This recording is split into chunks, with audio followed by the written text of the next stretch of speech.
Right, legendary former Arsenal midfielder Emmanuel Petit joined the boys yesterday morning in White and Jordan and put it on the line about his former club Arsenal. Let's take a listen to this. I hope they're going to win the title, and I think they will win the title because of the new signing, because of the options that Arteta have, on the bench, and the rotation he can make, the turnover he can make, every games.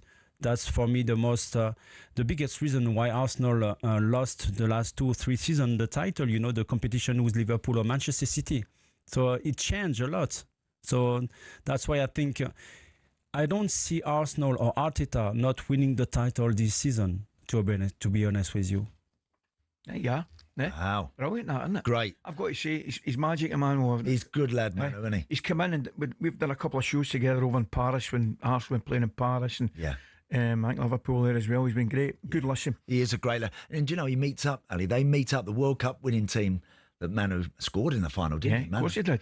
So Ryan get 2, he get the other one. Correct. That 98 team, he said they meet up every year. They meet up every year and have a dinner and have a laugh. Oh, you would, wouldn't you? Oh, yeah, of course. Yeah. That's fantastic. So he's made his views pretty clear. It's not to lose your innings. However, there probably is a slight elephant in the room. £64 million swimmer Viktor Gyökeres hasn't quite hit the ground running at the Emirates with just 3 goals so far now, with 6 games without a goal in all comps. Arsenal manager Arteta is constantly throwing praise on Gyokeres, however, for his contribution to the team.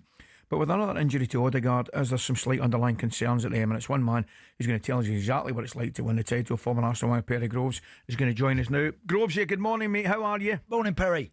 Morning, boys. Coisty, you was talking about the phones there. You're rocking the county lines look this morning. You've definitely got a burner phone somewhere.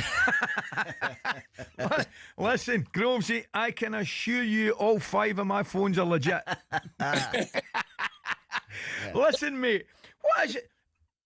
I mean, I'll tell you where I am with Arsenal, right, at this moment in time. I'm really enjoying them, right? But it's as if we're all trying to find something wrong with them, right?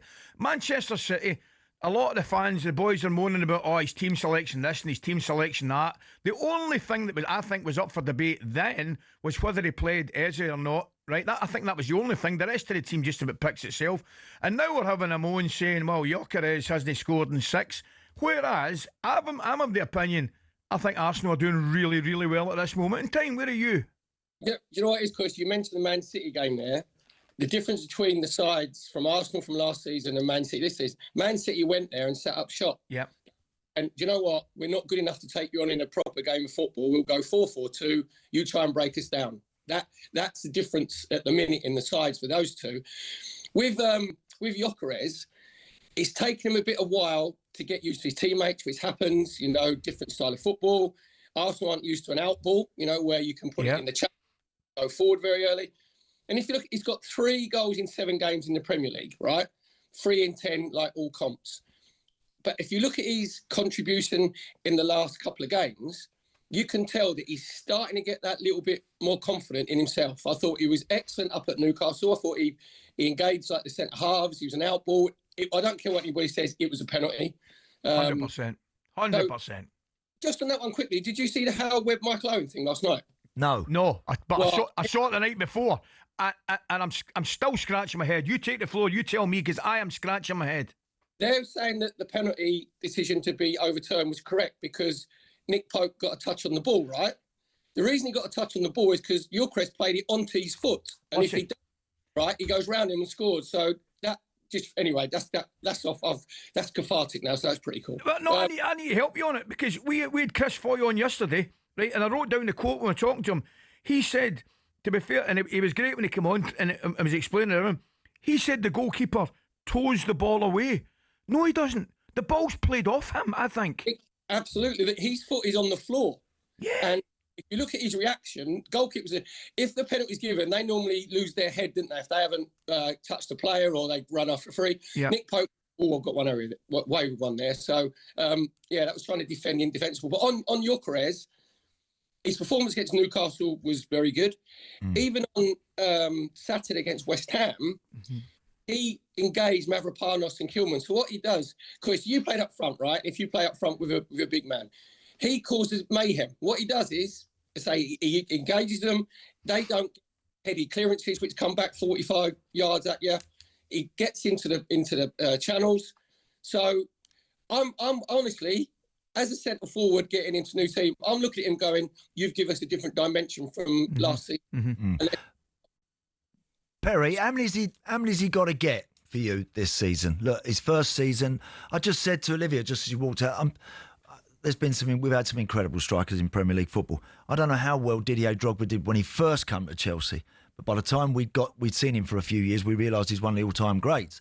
I'm not sure how amazing he did in his first season. He might have done incredibly well. I don't know, and I asked the question to her. But how many for you, Perry? How many goals has he got to score this season? I know he'll be judged on what the team wins, like everybody else, but strikers is all about their numbers and their personal goals. What do you think he's got to get? Well, I've got a cheeky little side bet on with Charlie George, like proper Arsenal legend, because I see him at the games. I said that Gyokeres would get 20 Premier League goals. And if you're playing up front for Arsenal, any decent centre forward, the chances that we create, but they've got to get used to him being in the box. You know, he's got to be a bit more vocal. Because if he was in the box and the wingers weren't getting, you'd have a little word in their shell, like, wouldn't you? So maybe he's got to get a bit more understanding that way. But let's be honest, right? If he scores 25 Premier League goals and we don't win the title, he's still going to get criticism. Correct. If he scores 15 Premier League goals and we win the title, nobody cares. Yep. Not one Arsenal fan would batter an eyelid. So I'm still convinced he's going to get maybe 20 Premier League goals. I wouldn't disagree with you, Groves. And I was just saying to Andy before you come on, mate, there's something different about Arsenal this year. There really is. And Gyokeres, in the short period of time, and we've only been going, as you see, seven league games, 10 games in total, I can see progress and improvement in that period. I genuinely can. I agree with you about the Newcastle performance, and he's definitely occupying a space and providing a threat. I said to Andy, I think he enjoys the physical side of it. I think he likes to feel people round about him. He enjoys that side of it, and I think I'm with you, mate. I think he will score goals, but I want him. And looking at Arsenal now, they're as strong as they've ever been. They've arguably got two players for every position. Even if you wanted to leave Gyokeres out, Havertz might come back, play false 10, whatever. But one of the problems, again, might be keeping Odegaard fit, mate. I mean, I thought the first half against Olympiacos, he was nothing short of sensational, mate. And I'm just wondering if the little bit of pressure of having Marino, Rice, Zubamendi about him, he's going to have to perform. But I thought that 45 minutes he was excellent, mate. Need to keep him fit. Yeah, very much so. If you like, he's just been unlucky. Last season he had a bad ankle injury and he wasn't flowing. When he's flowing and Arsenal flying, I equate him to Robin Cousins. There's one for a teenager. You know, he just glides around, just glides about. He was very scratchy last season where he wasn't flying because of his ankle injury. This season, when he came back, he had the fall against Leeds, which is just one of those things, you know, where you fall out the air and you do your shoulder. Yep. Then he came back against Forest, again, reoccurrence. The game against Newcastle, which I mentioned earlier, he was brilliant in that last 20, 25 minutes. Got the assist, obviously, for Gabriel's winning goal.